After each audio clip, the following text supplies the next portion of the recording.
Vamos falar um pouquinho hoje sobre ansiedade. Um ponto interessante da ansiedade é que algumas vezes a pessoa não identifica aquele mal-estar que ela está passando como ansiedade. Ela vai dando outros nomes. Ela fala, não estou ansiosa não, só estou angustiada. Não, isso aqui é medo, já na verdade eu estou apavorada. Ou estou apreensiva. Na verdade, muitas vezes, o que está por trás de todos esses nomes é uma ansiedade, sim. A pessoa ela está prevendo situações muito piores do que a realidade estaria de fato apresentando. Eu acho que isso é uma forma interessante de entender a ansiedade. A ansiedade é quando a cabeça da pessoa está indo muito mais longe, prevendo ou imaginando situações bem piores, ou imaginando que ela não conseguiria lidar. Às vezes a situação é aquela mesma, aquilo mesmo que está acontecendo com ela, mas está imaginando que ela não teria força, não teria condições de lidar com aquilo, de superar, de resolver, de entender, de falar com quem precisa falar, enfim. Então, para a gente começar a entender a ansiedade, vamos começar pensando para que serve a ansiedade, né? Por que a natureza inventou a ansiedade para a gente? Só para dar sofrimento à toa? Não. A ansiedade ela serve para a pessoa se defender, né?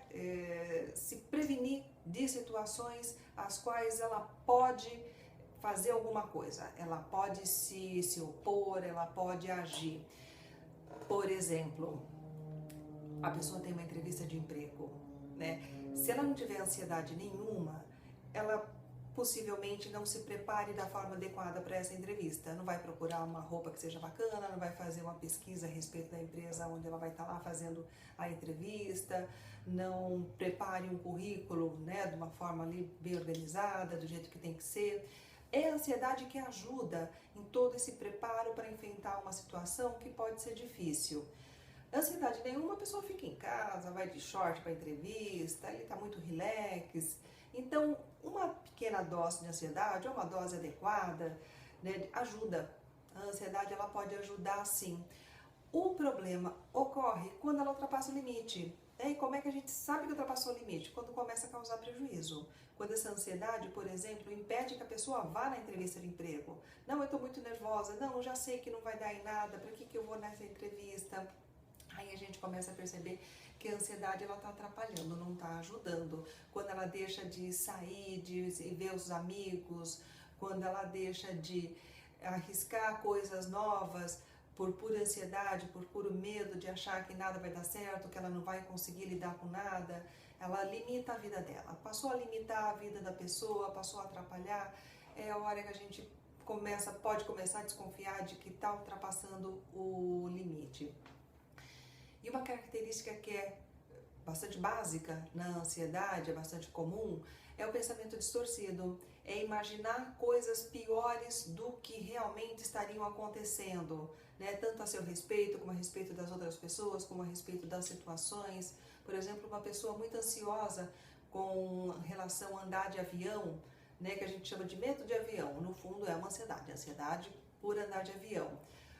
Quais são os pensamentos distorcidos comuns que costumam acontecer? E se o avião cair? Né? E se tiver um acidente? E se os e se são muito típicos da ansiedade, né? A vida, claro, é feita de si, a gente não tem garantia de nada, mas a gente precisa de forças para superar, senão a gente fica paralisado, fica estagnado, nunca faz nada, não faz uma viagem. Para isso a gente precisa de se entender, se conhecer e identificar caminhos para superar tudo isso. Um dos caminhos pode ser o psicólogo. Como é que a gente sabe que, agora está na hora de eu procurar um psicólogo? A hora que esses prejuízos estão realmente incomodando, estão limitando a vida da pessoa, está deixando de fazer coisas boas para ela, ou está fazendo coisas que não são boas para si mesma ou para os outros. É um momento que dá para identificar. Precisa de ajuda. Ou começar a pensar, precisa de ajuda. Né? Eu não estou aqui para dizer, olha, vá no psicólogo, você é obrigada a ir no psicólogo. Eu estou aqui para falar, pense a seu respeito, se conheça e saiba que existe um profissional chamado psicólogo que está aí para trabalhar em questões bem interessantes, comportamentais, emocionais, questões psicológicas de uma forma geral. Obrigada.